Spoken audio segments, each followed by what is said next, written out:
16 दिसंबर से विधानसभा का शीतकालीन सत्र शुरू हो रहा है और इसे लेकर आज शाम 6 बजे अनूप सिंह के आवास पर कांग्रेस विधायक दल की बैठक होनी है। प्रदेश अध्यक्ष राजेश ठाकुर और सभी विधायक इसमें मौजूद रहेंगे।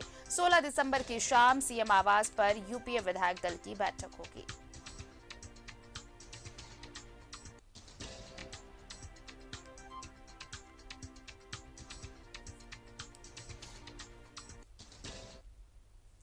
झारखंड विधानसभा का शीतकालीन सत्र 16 दिसंबर से शुरू हो रहा है और इससे पहले स्पीकर रविंद्रनाथ महतो ने सभी पार्टी के विधायकों की बैठक बुलाई।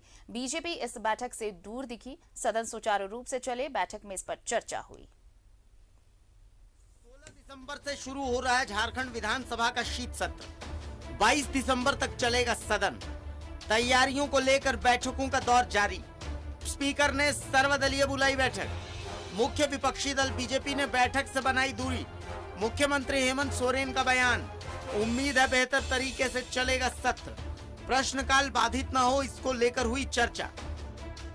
झारखंड विधानसभा का शीत सत्र 16 दिसंबर से शुरू होने जा रहा है। इसकी तैयारियों को लेकर बैठकों का दौर जारी है।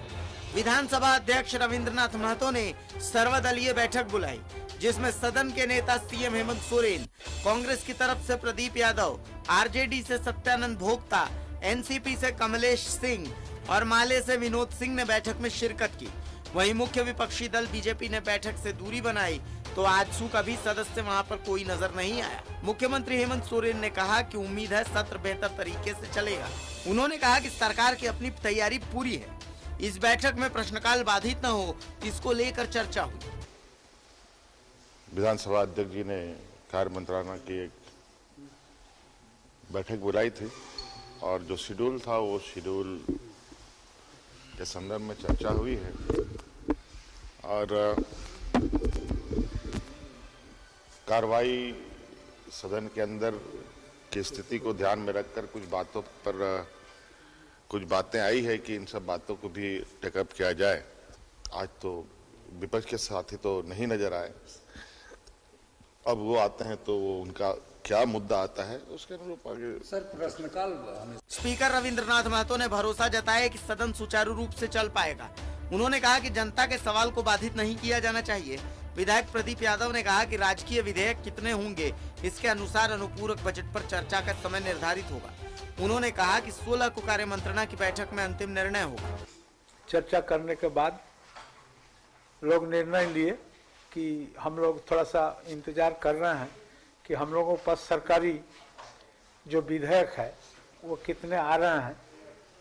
चूंकि उसका समय अभी भी बचा हुआ है, इसलिए विधेयक आने के बाद हमें इस अंतराल में कितना समय मिलता है और जितना समय मिलेगा उस समय के अनुसार राज्य हित के कुछ विषय जो आएंगे उनको हम लोग समाहित करने के लिए माने समय निर्धारित करेंगे। बात स्पष्ट नहीं हो पाई है कि सरकारी राजकीय विधेयक कितने आएंगे, क्योंकि एक दिन का समय राजकीय विधेयकों के लिए रखा गया। अंतिम दिन तो जो विधायकों को विशेष अधिकार है अपने पर्सनल विधेयक रखने का, उसको रखते हैं।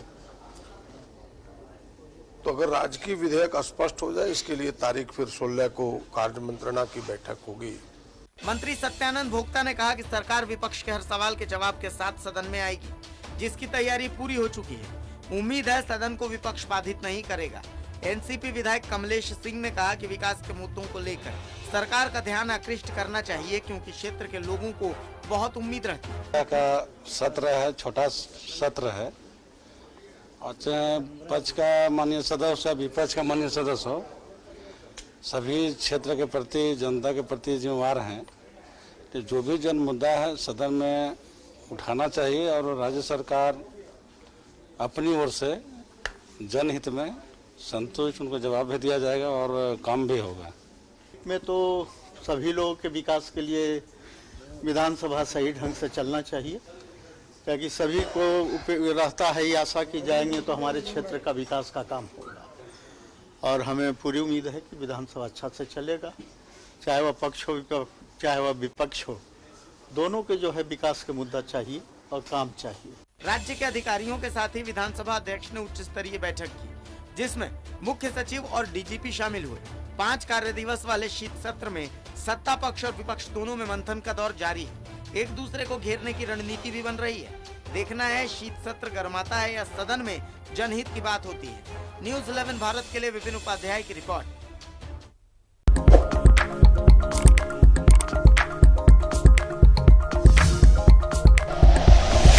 Like and share videos, subscribe करें हमारा चैनल और प्रेस करें बेल आइकॉन। न्यूज़ 11 भारत, सच है तो दिखेगा।